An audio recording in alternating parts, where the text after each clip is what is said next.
ดูดีด้วย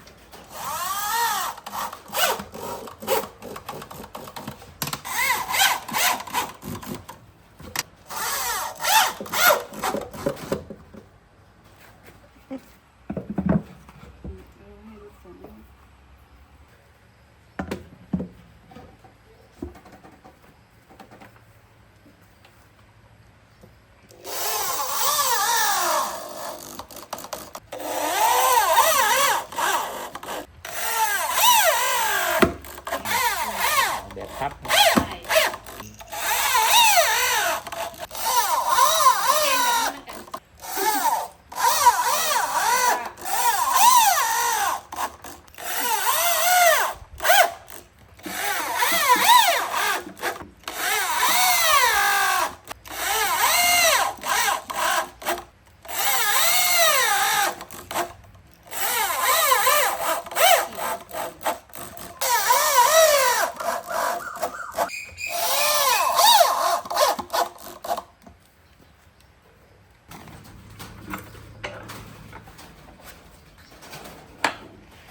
มีตัวแขวนทำไงจะขัก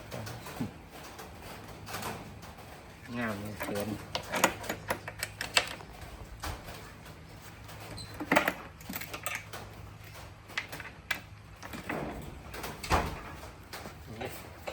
รักดียกแบบนั้นนะให้ยกนั้นออกง่ายเนาะแต่ออกดีๆเนี่ยเทคโนโลยีสวย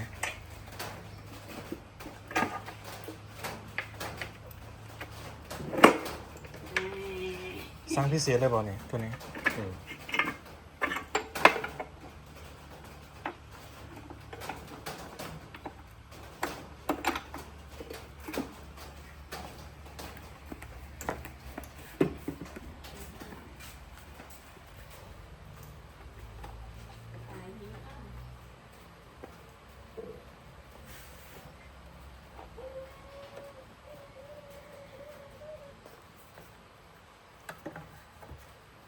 สีองค์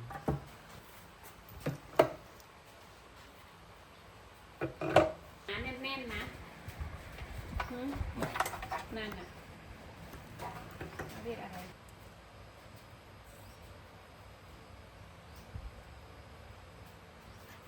ติดพัดลมแล้วค่อยหนีได้เลยคุณ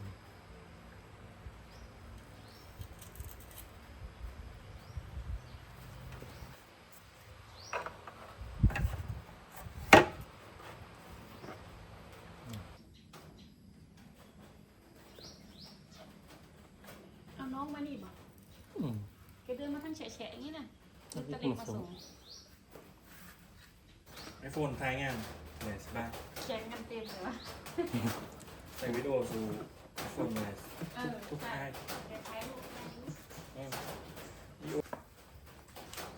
ต้องบอกลูกด้วยทำงานเก่งๆไหมโคตรเก่ง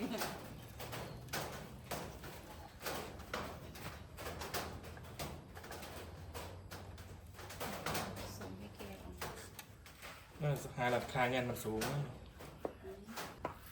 มันเพลงบาทนึงเท่ากับบาทนึงบาทนึงคือมินนี่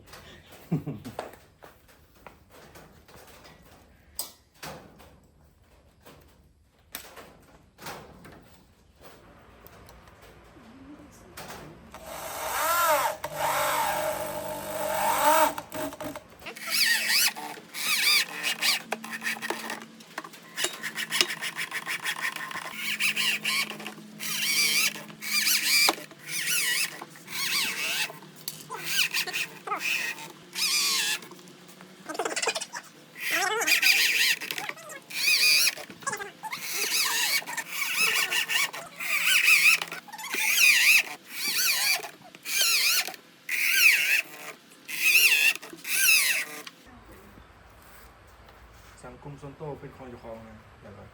เอาลูกไปโพสนี่นะส่วนตัวนี่หรอใช่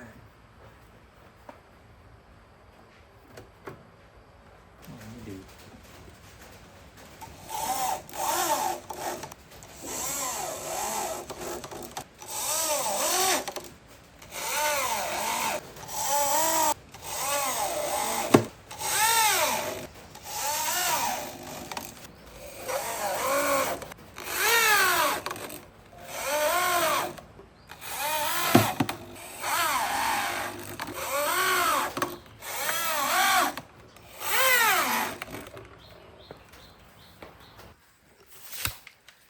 อย่าปล่อยให้ฉันหิว เด็ดมาตลอด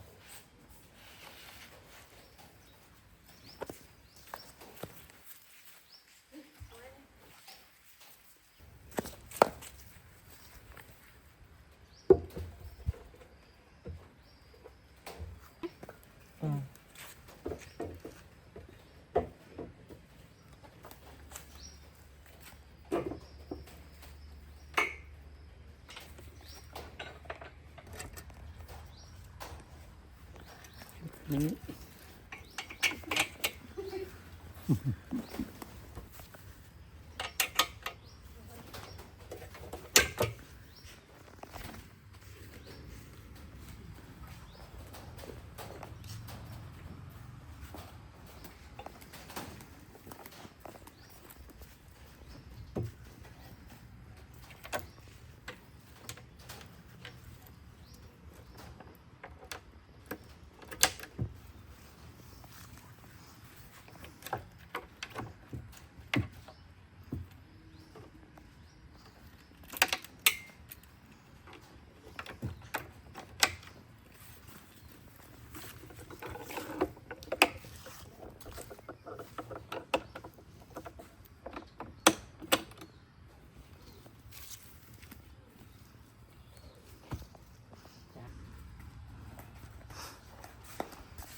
สำนักงานบ้านของเจ้าตำบลหนองนาแซงอำเภอเมืองจังหวัดชัยภูมิเบอร์โทรศัพท์089 582 2025